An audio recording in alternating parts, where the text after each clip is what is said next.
బంధుని విజయవంతం చేయండి.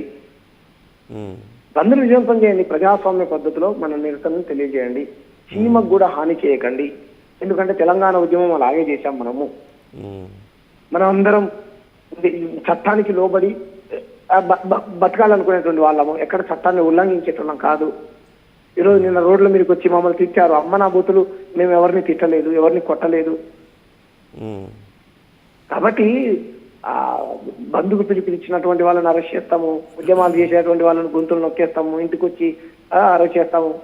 మోడీ గారు ఎలా చెప్తే అలా చేస్తాము, బండి సంజయ్ గారు ఎలా చెప్తే అలా చేస్తాము, బండి సంజయ్ గారు రేవంత్ రెడ్డి గారు కలిసి తెలంగాణలో ఉద్యమాన్ని అణచివేస్తామని అనుకుంటే బండి సంజయ్ గారికి రేవంత్ రెడ్డి గారికి తెలంగాణ ప్రజలే బుద్ధి చెప్తారు సార్. వీళ్ళు తెలంగాణ ముఖ్యమంత్రులా, ఆయన కేంద్ర మంత్రి తెలంగాణ ఎంపీనా గుజరాత్ ఎంపీనా సార్? నాకు అర్థం కాదు. ప్రజలు రోడ్ల మీదకి వస్తే వాళ్ళ తరపున నిలబడాలి. కానీ శ్యామ్ గారు ఒక్క నిమిషం ఉండండి. పృథ్వీరాజ్ గారు కూడా మనతో జాయిన్ అవుతున్నారు. ఒకసారి ఆయనతో కూడా మాట్లాడదాం. పృథ్వీరాజ్ గారు good morning.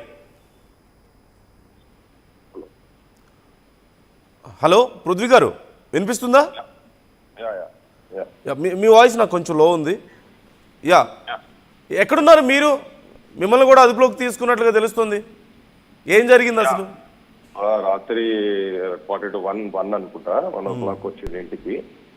First central task force central zone వాళ్ళని వచ్చిన తర్వాత నేను మాట్లాడిన తర్వాత వాళ్ళ సుపీరియర్స్ మాట్లాడిండ్రు. ఇది ఇక్కడ పద్ధతి అది అని చెప్పని మాట్లాడిన తర్వాత సరే అని పోయిండు. మళ్ళా సరే సార్ ఓకే అన్నారు, ఫోటో తీసుకున్నారు, పోయిండ్రు. మళ్ళీ ఒక 20 minutes తర్వాత మళ్ళా ఓ పెద్ద ఫోర్సే వచ్చింది. ఇక ఫోర్సే వచ్చి తీసుకొని అరెస్ట్ చేస్తున్నాం మిమ్మల్ని అంటే, మరి ఏం ప్రాపర్ వారెంట్ గిరెంట్ ఏమైనా ఉండాలి కదా అంటే ఏమి లేదు, సపరేట్ వచ్చింది. వ్యాన్ లో తీసుకొని వచ్చారు. ప్రస్తుతం అయితే ఇక్కడ నల్లకుంట పోలీస్ స్టేషన్ లో పెట్టిండ్రు. వాళ్ళు పెట్టిండ్రు, రాత్రి వెళ్ళిపోయారు అంతే. ఇక్కడ పోలీస్ స్టేషన్ హ్యాండ్ ఓవర్ చేసి వెళ్ళిపోయారు టాస్క్ ఫోర్స్. సిఐ కూడా వచ్చిండు. సిఐ కూడా చెప్పినా మీరు అనవసరంగా ఇష్యూ చేస్తున్నారు, అసలు ఏంటిది అసలు దానికి దేని గురించి చేస్తున్నట్టు లేదు, మాకు మిమ్మల్ని అరెస్ట్ చేయమని వచ్చింది, మేము మాకు అంతే ఇన్స్పెక్షన్స్ ఉన్నాయని చెప్పి వాళ్ళు చెప్పారు. దేనికి ఏం లేదు, తీసుకొచ్చి కూర్చోబెట్టారు అంతే. ఎప్పటి వరకు కూర్చోబెడతారు? అసలు ఏమి మీ మీద అసలు ఏం నో కమ్యూనికేషన్. రాత్రి ఏదో ఇక్కడ అంటే డిటెక్టివ్ ఇన్స్పెక్టర్ వచ్చిండు, ఆయన 2 hours కూర్చున్నాడు. కానీ వాళ్ళకు కూడా క్లారిటీ లేదు, ఎందుకు కూర్చోబెట్టారు, ఎందుకు అరెస్ట్ చేస్తున్నారు, వాళ్ళకు కూడా క్లారిటీ లేదు. ఇక్కడ ఉన్న వాళ్ళు కూడా తీసుకొచ్చి కూర్చోబెట్టారు అంతే. ఓకే, మరి ఈరోజు బంద్ను ప్రకటించారు కదా, మిమ్మల్ని అరెస్ట్ చేయడం వల్ల మిమ్మల్ని అరెస్ట్ చేశారు, శ్యామ్ గారిని అరెస్ట్ చేశారు, మరి బంద్ పరిస్థితి ఏంటి? ప్రజల లోపల ఉన్నది అది. ప్రజలు వాళ్ళు వాలంటరీగా చాలా జాగ్రత్తగా చేస్తున్నారు. ఆ బంధకాలు ఇచ్చింది కూడా యూనివర్సిటీ స్టూడెంట్స్ ఇచ్చింది అది బంధకాలు. సో దానికి జనం అంతా కూడా ఆల్మోస్ట్ చాలా మంది ప్రిపేర్ అవుతున్నారు. లెటర్స్ ఇక్కడ టైం ఉంది కదా, ఇప్పుడే కదా ఇక స్టార్ట్ అయింది.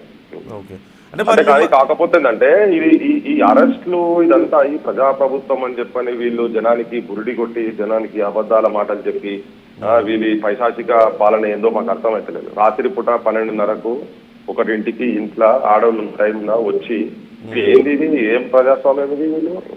వీళ్ళు తీసుకొచ్చి తీసుకొచ్చి ఆయన రేవంత్ రెడ్డిని అరెస్ట్ చేసినప్పుడు ఆయన కూడా కలిసి రాత్రిపూట వస్తే రాత్రిపూట ఎట్లా వస్తారు, ఆయనకు వారెంట్ పట్టుకొని పోయినారు. మరి వారెంట్ పట్టుకొని పోయినప్పుడు ఆయన తిరగబడ్డారు, ఆయన ఇంటికి పోయి అరెస్ట్ చేసినప్పుడు. మా దగ్గరికి వారెంట్లు లేవు, ఏంలో వచ్చి ఇట్లా తీసుకొచ్చి ఒక టెర్రరిస్టులను, రౌడీలను, గుండాలను తీసుకొచ్చినట్టు మేము ఇంత చదువుకొని తెలంగాణకు అసలు మా తెలంగాణ తీసుకొచ్చేందుకు ఎంతో జీవితాలను పనంగా పెట్టి చేసి వాళ్ళు పోరాటం లేదు, మనలేరు. వాళ్ళు తీసుకొచ్చి మమ్మల్ని కూర్చోబెట్టి ఏదో ఈ గొంతుల్లోకి మార్వాడి, గుజరాతీ పెట్టుబడిదారు వర్గాల చెంచాల లెక్క పనిచేస్తున్నటువంటి ఈ ప్రభుత్వం, ముఖ్యమంత్రి కావచ్చు, ఇంకా మిగతా మంత్రులు కూడా ఆ సెంట్రల్లో కూడా ఇలా హ్యాండ్ ఉన్నదో మాకు తెలియదు. ఇప్పుడు తెలిసినాకనే వాళ్ళ మీద కూడా కామెంట్ చేస్తా. కానీ అసలు యాక్చువల్ గా 1000-2000 రూపాయలకు తాగి పంటరు తెలంగాణలో అన్నందుకు వాళ్ళు సుమోటోగా కేసు తీసుకొని పెట్టి అసలు వీళ్ళకి తెలంగాణ ప్రజల మనోభావాలను దెబ్బతీస్తారు మాట్లాడిన కాబట్టి తెలంగాణ ప్రజలు రజాకారులు అన్నాడు. ఇటువంటి మాటలను ఒక మెజారిటీ సెక్షన్ పీపుల్ ను వాళ్ళు ఉంచితే మీరు అన్నం తింటున్నారు అని చెప్పి మాట్లాడినటువంటి వాళ్ళని తీసుకొచ్చి బొక్కలేయాలి, వాళ్ళని తీసి లోపడేయాలి. కానీ వాళ్ళ సైడ్ వత్తాసు పలుకుడు ఎక్కడదండి? ఈయన మూలాలు ఏమన్నా రాజస్థాన్ గుజరాత్ అయినాయి. ఇక్కడ ప్రజలను ఇబ్బంది పెట్టడానికి, ఇక్కడ ప్రజల సమస్యల మీద కొట్లాడుతుంటే ఇక్కడ ప్రజల జీవనోపాధి పోతున్నదని చెప్పి వీళ్ళ పక్షాన మేము నిలబడితే మా సొంటలను తీసుకొచ్చి రాత్రి పూట తీసుకొచ్చి అరెస్టులు చేసి ఎక్కడిది ఇది ఎక్కడ కథ? ఈ దురస్వామ్య పాలన ఏంటిది? ఇదంతా ఇదే కదా భూస్వామ్య వ్యవస్థకు ఇవే అరాచకాలు చేస్తేనే కాలగర్భంలో కలిసిపోయారు వాళ్ళంతా, దోషులుగా నిలబడిపోయారు. ఇప్పుడు వీళ్ళు కూడా కలిసినే ఈ ప్రభుత్వం రేవంత్ రెడ్డికి అయితే చాలా క్లియర్ గా చెప్తున్నా, వాళ్ళైతే మార్వాడి గుజరాతీ ఇక్కడ ఇల్లీగల్ గా దందాలు చేసుకుంటా, దొంగ మాలు అమ్ముకుంటా, నకిలీ సరుకులు అమ్ముకునేటోళ్లకు ఈయన వాళ్ళ మోచేతి నీళ్ళు ఆగుతున్నాడు. మరి వాళ్ళ దగ్గర ఏం ముడుపులు తీసుకున్నాడో తెలియదు, కానీ అటు శ్యామ్ను ఇటు నన్ను ఇంకెవరెవరిని అరెస్ట్ చేసినా నాకైతే తెలియదు ఇంకా. కానీ ఈ అరెస్ట్ల పర్వం ఏంది, కథ ఏంటిది, ఇది మాకేం సంబంధము? తీసుకొచ్చి ఇక్కడ పోలీస్ స్టేషన్లలో కూర్చోబెట్టుడేంది నాకు అర్థమైతలేదు.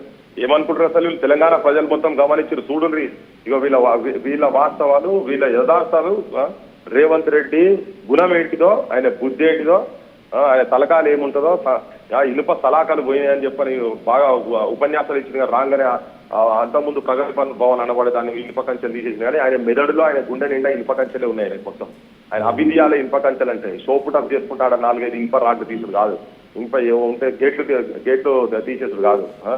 ఇదేమో అరెస్ట్లే నాకు అర్థం కాదు. పృథ్వీ గారు మనతో శ్యామ్ గారు కూడా మాట్లాడుతున్నారు, నేను మాట్లాడుతూనే ఉన్నాను. శ్యామ్ గారిని కూడా అరెస్ట్ చేశారు, మీకు తెలిసే ఉంటుంది. శ్యామ్ గారిని కూడా అర్ధరాత్రి వెళ్ళి అరెస్ట్ చేయడం కానీ ఇదంతా గందరగోళం నడుస్తూనే ఉంది. శ్యామ్ గారితో కూడా ఒకసారి నేను మాట్లాడతాను. శ్యామ్ గారు, క్లియర్గా తెలుస్తుంది ఏ పార్టీ కూడా పార్టీల పరంగా, నేను బీజేపీ కానీ లేదంటే కాంగ్రెస్ కానీ బీఆర్ఎస్ కానీ ఎవరు కూడా మీరు చేస్తున్నటువంటి ఉద్యమానికి మద్దతుగా లేరు. మార్వాడి గోబ్యాక్ ఉద్యమానికి మద్దతుగా లేరు. అందరూ ఎవరు వ్యాపారాలు చేసుకుంటున్నారు కదా, ఎందుకు అనవసరమైన ఇబ్బంది అనే వాళ్ళు మాట్లాడుతున్నారు. సో అదే సార్ నేను ఇప్పుడు చెప్పండి. అంటే ఎవరు ఏ ఒక్క పార్టీ కూడా మీకు మద్దతు ఇవ్వట్లేదు అంటే మీరు దాన్ని ఎలా అర్థం చేసుకుంటున్నారు? సార్ ఇప్పుడు అన్ని పార్టీలు దొంగ పార్టీలే, అన్ని పార్టీలు ఇవన్నీ ఇప్పుడు వాళ్ళు మద్దతు అడగకుండానే వాళ్ళ పంచన చేసినటువంటి బీజేపీ పార్టీ కానీ వాళ్ళు మద్దతు అడగకుండానే వాళ్ళకి ఏ ప్రమాదం లేకుండా వాళ్ళ వల్ల తెలంగాణ ప్రజలకు ప్రమాదం ఉందని చెప్తా ఉంటే ఇక్కడ ఉన్నటువంటి రాష్ట్ర ప్రభుత్వం మేము ఎవరెక్కడైనా బతుకు మేము వెళ్ళిపోమన్నామా వాళ్ళని? ఎవరిని వెళ్ళిపోమలేదు. బీఆర్ఎస్ పార్టీ స్టాండ్ అయితే ఇంకా చెప్పలేదు అనుకో. మేము ఏమంటున్నాం సార్, మా వ్యాపారస్తుల కోసం, మా స్థానిక వ్యాపారస్తులు రోజు రోజుకు ఆత్మహత్యలు చేసుకుంటా ఉన్నారు. కుల వృత్తులు చేసుకునేటువంటి వాళ్ళు రోజుకు కుల వృత్తులు ధ్వంసం అయిపోతున్నారు, వాళ్ళు ఆత్మహత్యలు చేసుకుంటారు. వాళ్ళ తరఫున కొట్లాడుతున్నామని ప్రజలందరూ పెద్ద ఎత్తున రోడ్ల మీదకి వచ్చి, నిన్నగాక మొన్న వైశ్యులు ఎల్బీ నగర్ లో వచ్చారు, మన పంచవృత్తుల వాళ్ళు రోడ్డు ఎక్కారు.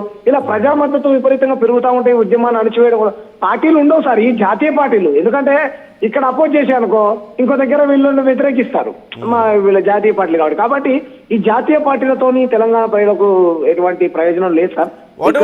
తెలంగాణ ప్రజలు అది వాళ్ళ స్టాండ్ ఏందనేది వాళ్ళే చెప్పాలి. మరి బీఆర్ఎస్ గురించి మేము మాట్లాడదలుచుకోవద్దు సార్, ఎందుకంటే అది బీఆర్ఎస్ తెలంగాణ ప్రజల వైపు ఉంటుందా లేకపోతే గుజరాతీ రాజస్థాన్ మార్వాడి పెట్టుబడుల వైపు ఉంటుందా అనేది తెలుసుకోవాలి. ఇది మాత్రం కరెక్ట్ కాదు సార్.